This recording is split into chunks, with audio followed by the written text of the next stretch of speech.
Hello everybody, Mark Amrine here with the Hobby Shed. I'm putting a portal upgrade on a Gen 7 frame. I'm doing a complete build here, but it would be more or less the same thing you'd do if you were adding the portal conversion to your Gen 7. So far I'm real impressed.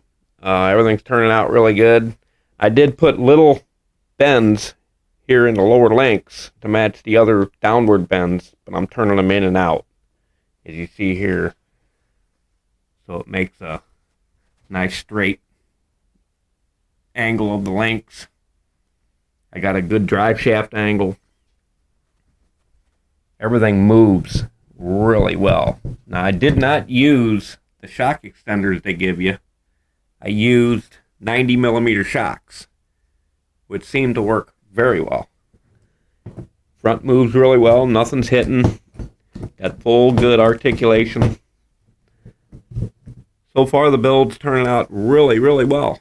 I'm very impressed with the way the portal conversion's fitting on the Gen 7 frame. Everything fits very, very nicely.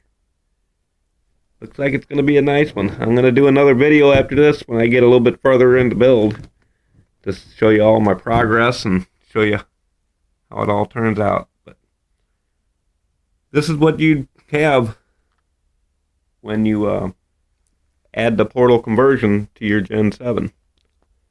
I'm going to use all Gen 7 parts and the Gen 8 conversion for this, except for a Proline body and maybe some steel drive shafts.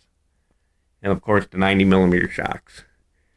However, the springs on it are 100mm soft springs from a Sport or a Pro. You can get them through Red Cat also.